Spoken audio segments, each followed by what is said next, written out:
What's good, gang? I'm Kain, this is Slimehouse TV, and in today's video we're going old school for a change.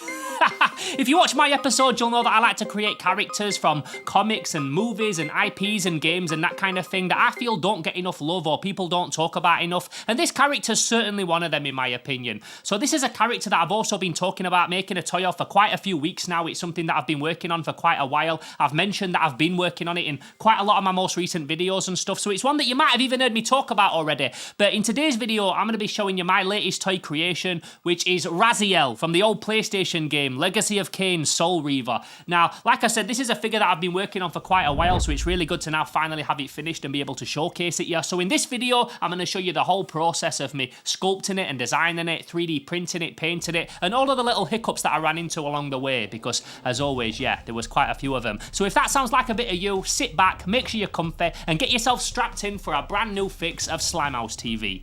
Let's do this.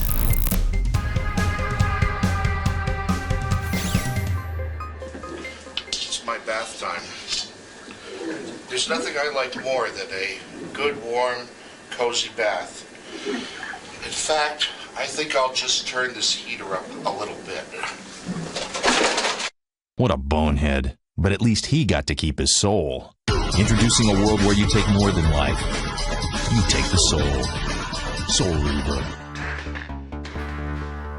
So before I get into the actual toy making process, firstly, I thought I'd let you know why I'm making a figure of Raziel. And also, who Raziel even is, because as usual, the characters that I create toys of are pretty obscure, and it might even be from a franchise that you've never heard of before. I know you, Raziel. You are worthy. So Raziel is the main character from a game called Legacy of Kain Reaver that was released in the late 90s. Now there's like 5 games in the series, they've been released on various consoles. Personally, I had it for the PS1, and although you don't play as Raziel in all of the games, in my opinion, he's still the coolest looking character in the whole franchise. Now I'll be honest, Soul Reaver on PlayStation is never a game that I remember being very good at as a kid. I don't think I ever even made it past the first level, but I always thought that Raziel, the main character at least, looked very awesome. So now and again, I'll ask on my videos if there's a character that you think would look good recreated in my style, and Raziel's one that's been mentioned to me a few times now. So I thought it'd be awesome to finally give him the Slimehouse treatment and recreate him in a cool Playmates/Kenner/Trendmaster style. I also found out recently that they're re-releasing the first 2 Legacy of Kain games for the Evercade console, and that's actually going to be available this month. So if I was ever going to make a figure of Raziel, right now feels like the perfect time to do it. Become my Soul Reaver, my angel of death.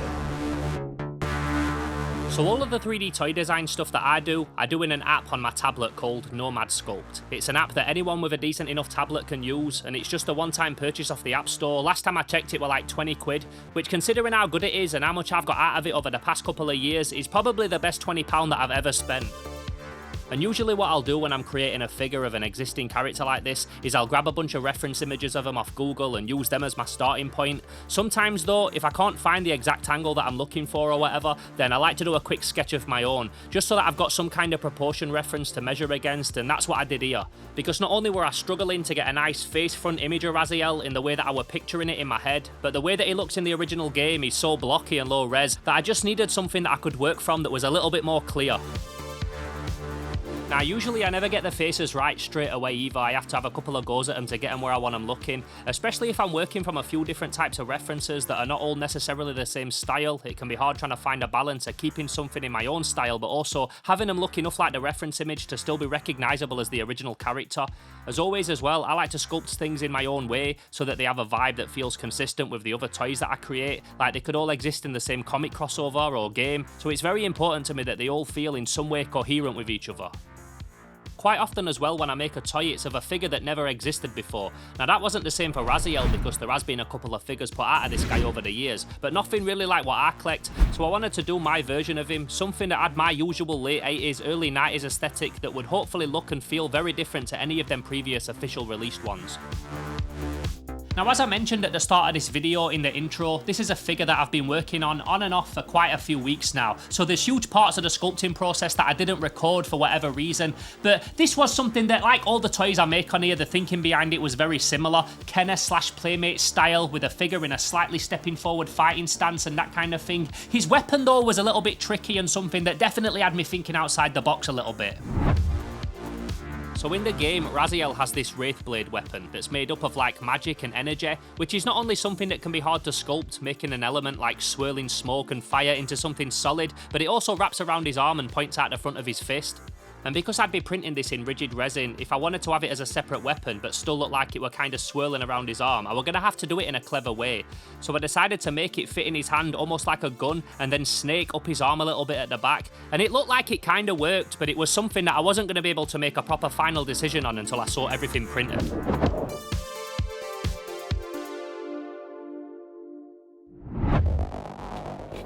So for this guy, I'd be using my ELEGOO Saturn, a machine that were very kindly gifted to me earlier this year by ELEGOO and I'm absolutely loving. I'd also be using a new vanilla coloured resin that they'd sent me recently. Now I always enjoy printing my figures out in different types of resins and colours, each has their own vibes and qualities, and with this being one that I'd never used before, I was looking forward to seeing how my figure would look in it once it were all printed.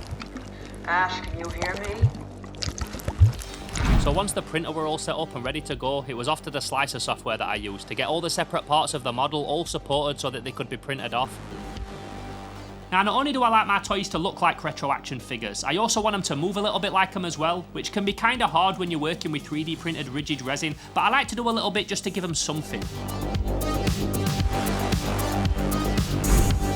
So even though his legs wouldn't be articulated, his arms would be at the shoulders, and normally I try and have the head and the neck articulated as well, but because Raziel's got that big poncho around his mouth, I decided to give him his articulation around his waist area. Again, just so when I'm taking photos and videos of this guy, I can move him a little bit and make him look and feel a little bit more like a toy than a solid statue.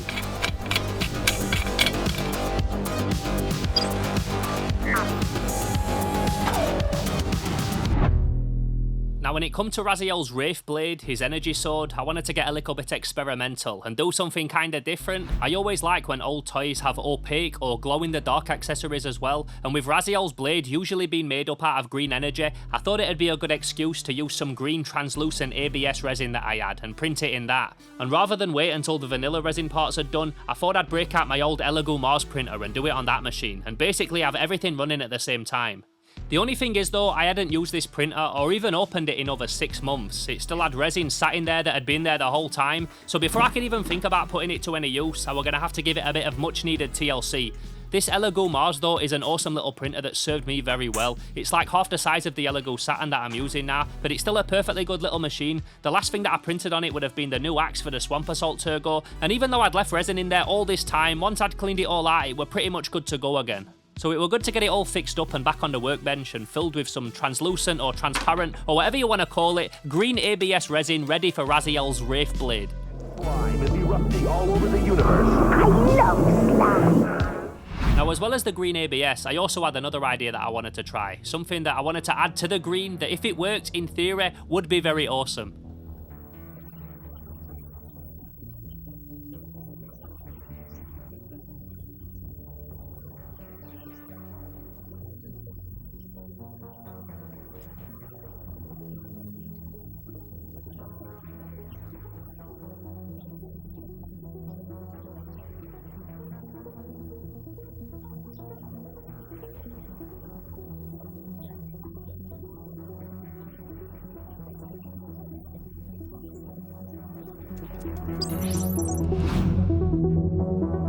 So I wrapped up for the afternoon and left them both running, hoping that everything were going to print out okay, but when I came back a couple of hours later to check on them, I quickly realised that my little idea of putting glow powder pigments into 3D printer resin wasn't going to work out quite as good as I'd hoped it would. So yeah, it didn't work. It all just kind of like gathered in the bottom. See that? Like sand in the bottom of a fish tank. Almost turned into like a paste, but yeah, didn't work. Fun little idea. Unfortunately, he won't be having a glowing weapon in this video at least, but yeah, not good. I do have a few of these though for this Mars, so I'm gonna clean this one out another time. I've got another one in there now that I filled just with transparent green resin, no glow powder, and hopefully that should work and we'll have a couple of nice transparent green swords for him. Let's see how we get on in like 6 hours. Let's see how we get on.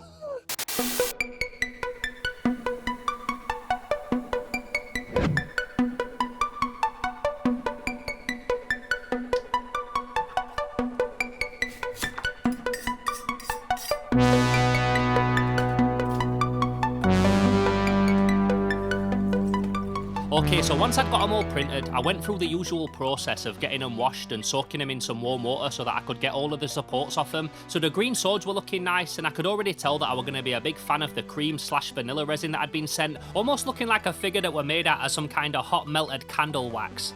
So I got them in some isopropyl alcohol as well. This basically just washes them around and gets rid of any of the excess resin, and then into some warm water to remove all of the supports off them. Now this process of soaking the models in hot water to remove the supports isn't necessary, it's just something that I prefer to do because I feel it feels a little less abrasive than just pulling them away while they're dry. I also feel like it leaves less of a mark afterwards, so yeah, it's not something that you have to do, I just prefer it. So once they were all taken off, it were then into the curing station. This basically just bakes the whole thing in UV light, sets all the resin nice and firm, and makes it so you can now handle it without it feeling sticky or tacky. So with all that done, everything cured, everything desupported, it was off to get everything sanded and cleaned up and ready for some primer.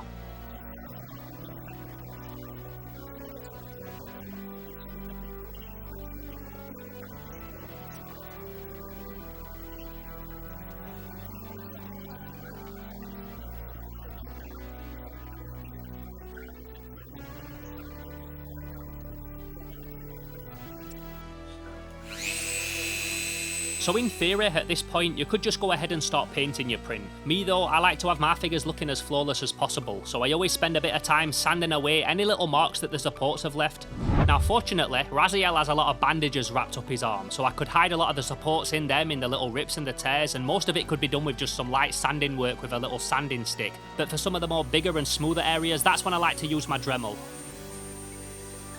So I've got a bunch of these little heads that I can fit on my Dremel. These were actually all bought for me as well off my Amazon wishlist by a subscriber like a year or so ago, and they're super helpful and still going strong. I'll be honest as well, this is probably one of my least favourite stages of making toys, just because of how dusty and messy it can get. Quite often I like to sit in my doorway and do this so that all the dust particles fly outside. Unfortunately, this was a particularly rainy evening, so I had to work at my desk. Luckily though, this time I wasn't doing multiples of this figure, just making one, so it didn't take that long to get it all sorted.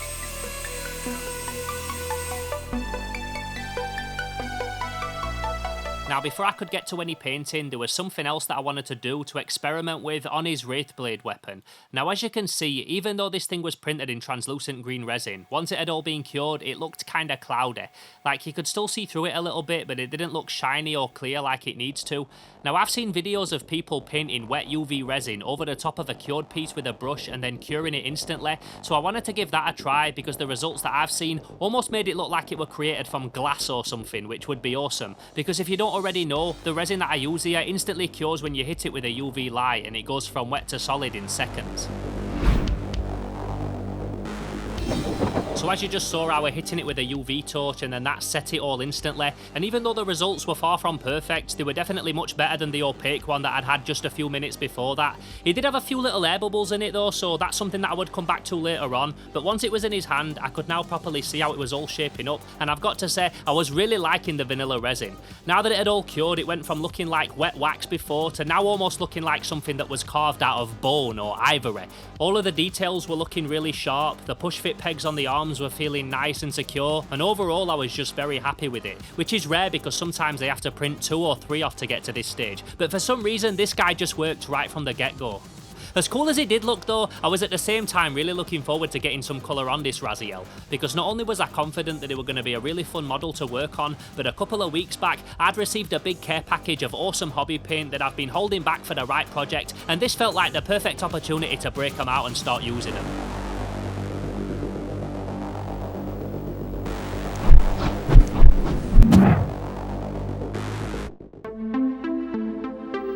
So what I've got here are a bunch of paints that have been very kindly sent to me by Monument Hobbies. Now these are all Pro Acryl paints, and I used some Pro Acryl when I painted the Toe Jam and Earl figures. They leave you with a real nice solid matte colour finish, which is perfect if you're trying to make factory produced looking toys. And reading through some of the names of these, it looks like there's going to be some that are perfect for Raziel. There's some metallics which will be nice for his leg armour, there'll be some blues and browns that I can use for his skin tones and his poncho, and then I want to try and find a turquoise colour for his eyes because I want to make them look like they're really glowing. So yeah, looking forward to getting these unboxed and giving them a try. Now when Monument Hobbies said that they were sending me out some of their Pro Acryl paints, I was so excited. As I mentioned, I'd had such a good time using them previously, and I never expected to receive this much choice and variation. They sent me a bunch of really solid primary and base colours, a bunch of pastel and more muted tones, a set of transparents, a set of metallics, loads of stuff, and of course a bunch that were all going to be perfect for Raziel. So obviously it goes without saying, big shouts to Monument Hobbies for this incredibly generous haul. They were an amazing addition to the studio, and I can only imagine how much fun I'm going to have using these on my future projects, because yeah, there's a lot of stuff that I've got in mind that this lot's going to be so perfect for. So by this point it was the next day, and while the weather was nice, or at least nice enough to start getting some spraying done, I took the figure apart again, got him outside and hit him with a couple of coats of matte grey primer spray, so that I had a nice base to start using some of my new Pro Acryl paints on. So I'm all set up to do some airbrushing. I've got all of my colours ready. I've picked out some really nice ones that are going to be perfect. I couldn't find the right blue, so I'm going to have to mix that, but that's fine. I've got an empty bottle that I can put some colours in and then a bit of thinner and stuff and make the perfect blue for his skin tone. I also like how these paints come in like little tiny sriracha sauce bottles. Have you seen that? That's funny, right? And in terms of the figure, I've really learnt my lesson trying to like do solid block colouring on one figure that's all one piece, so I've got much better at breaking them down. Like I've made his wings a separate piece and that kind of thing, so hopefully that'll make it a lot easier. And I know that I said I love the colour that he is when he's in the vanilla and the cream and the bone colour, but I am really looking forward to getting some paint on this thing. So without further ado, let's do this! Now to get the colour that I needed for Raziel's skin, first of all, I had to mix a few colours together, starting off with sky blue and plum. I also added a bit of dark blue after, and also none of these are airbrush paints either, so I have to heavily mix them with some thinner. But once I'd got the consistency right, it came through the airbrush beautifully and gave me some really nice coverage very quickly.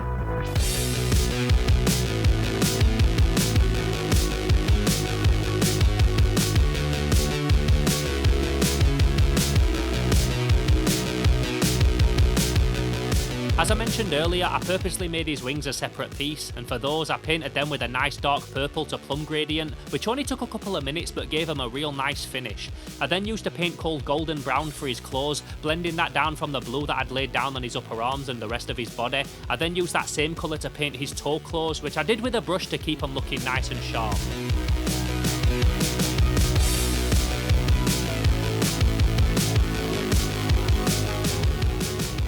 So once I'd given his hands another coat with the airbrush, I got the air gun all cleaned out and put away, as the rest of it was all going to be done with the brush like the clothes were.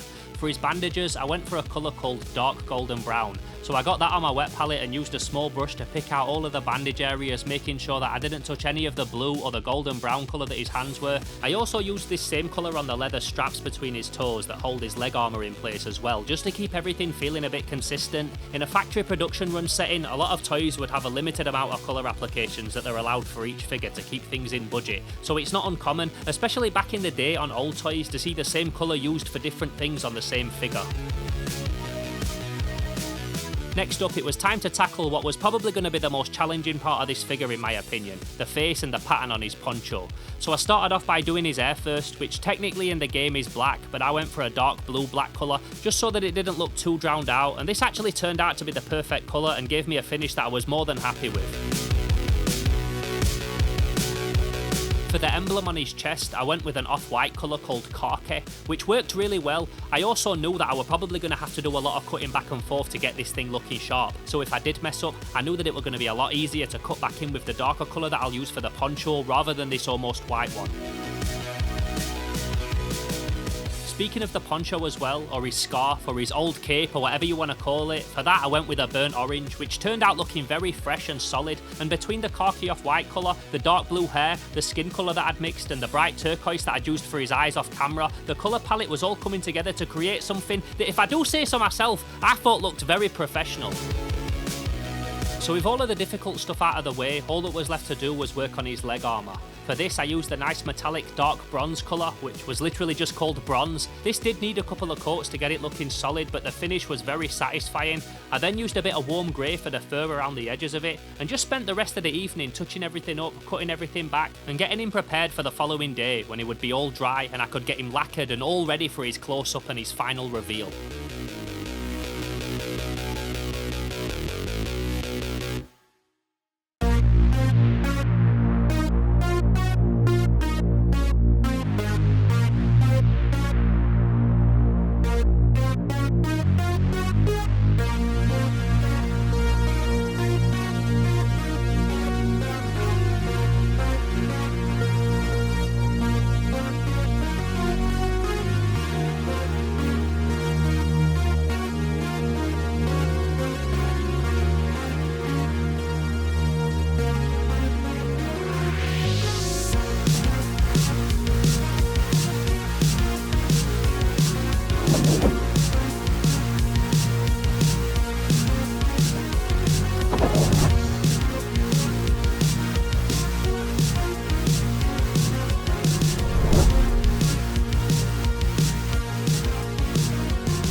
have it, my Raziel action figure in a Playmates slash Kenner slash Trendmaster slash what I'm going to say is a Slimehouse style at this point. Now there is a few changes that I've made to it since the video footage that I would have showed you.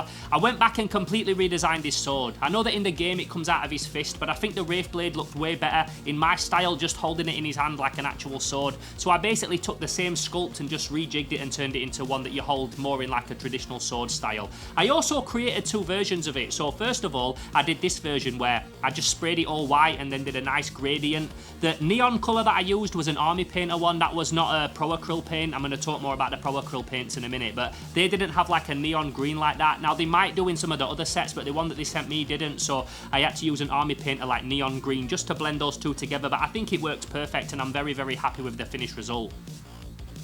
I also went and did another one like this in the transparent green ABS resin, and what I did, rather than do the painting thing where you paint on like wet resin and dry it, because I didn't like how that came out, it had air bubbles and stuff, I basically just hit it with a really, really thick shiny gloss spray paint and it looked absolutely perfect in the end. Pretty flawless, very much looking like glass or candy, so yeah, very happy with it and now I have two versions. Would be interested to know which version you think's the best. Which one do you like more? Do you like the gradient version or do you like the transparent glass looking one? Let me know.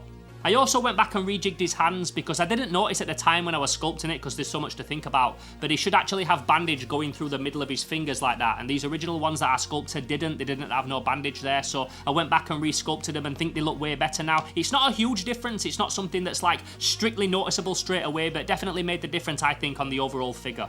Also, in terms of problems that I ran into off camera, I made the big mistake of hitting this guy with a satin lacquer. Now, I always satin lacquer all of the figures that I make, and I'm not even like strictly the biggest fan of shiny figures, but they do feel like plastic, they do feel retro, they do feel like legit old school toys when you do that. However, I hit this guy with a satin lacquer and it just darkened all of the colours and made him super shiny. So I had to go back and basically repaint over him again and then hit him with a matte lacquer, and I think I found a balance that really, really worked, and that's something that I'll definitely bear in mind when I'm doing future figures. Does it need a satin lacquer or can I get away with a matte finish? The Pro Acryl paints that I used on this guy as well that I got sent worked so well. Once again, big up to Pro Acryl. I couldn't have asked for better paint to work on this thing with. What's really good about these new high-end hobby paints that are coming out, like the Pro Acryl and the two thin coats that I used in the previous video, they've got like real high pigment counts in the paint. So you've only got to do like 1-2 coats at a maximum and you get like a real nice solid finish, which for what I'm doing and making toys that look factory finished, I couldn't ask for a better paint to use on them. As you'll know if you've been watching my recent videos as well, I'm getting really into like resin toy production and that kind of thing at the minute, which is a completely different process to this. What this is like just a one-off prototype for my shelf, but I do still make this in a way that if I was ever going to produce them or anything like that, they're like pretty much good to go. So yeah, when I make these toys, I'm always in the mind frame and the thinking that like one day these could be like going to factory or something like that. So I try and make them like as flawless and professional as possible. So yeah, overall, very, very happy with this thing, how it turned out. It's going to take pride of place on my shelf. It works really nice with the other figures that I've made. It's the same scale, the same style. Looks like it could exist in the same crossover game as all of them, which is always what I'm going for when I make these toys. And he also looks kind of cool standing next to the Penitent one as well. I can almost see those two in like a crossover comic or something. What do you think? I'd also love to know from anybody watching this video, and I ask this lots, and this is where this idea actually came from. Is there any characters from games or IPs or comics or anything like that, films that you feel don't get enough love and would make a really cool action figure in the Slimehouse style? Let me know down in the comments below. Perhaps one day we'll even do it. If you want to help support videos like this, like I said, I do have an Amazon wishlist. I do also have a Patreon as well. You can head over to patreon.com/SlimehouseTV, join the Slime Alliance. You get exclusive access to my Discord, where we're always talking amongst ourselves about toy creation and all this cool stuff, collecting our collections, all that kind of thing. It's just a really nice private little space for us toy collectors and toy makers to get together and talk about the stuff that we love. As I just mentioned, I'm doing a lot of resin toy making stuff. I'm doing it in the background, like off camera, but it's going really well, and I'm looking forward to being able to show you some of that soon. I've got a couple more action figures like this in the works, like one-offs and stuff, and then some professional collabs and like official stuff and that kind of thing. So loads of stuff to show you, loads to talk about, but that's all going to be saved for a future video. So I hope to catch you then. Thank you so much for joining me today in this video. With all this stuff that you can be watching on YouTube, it really means a lot that you come back here every single week and watch me talk about toys and talk about toy collecting and making toys and all that kind of thing. I really do appreciate it. So I hope to catch you in the next video, but until then, I'm Kain, this is Slimehouse TV, and I'm gone. Pow!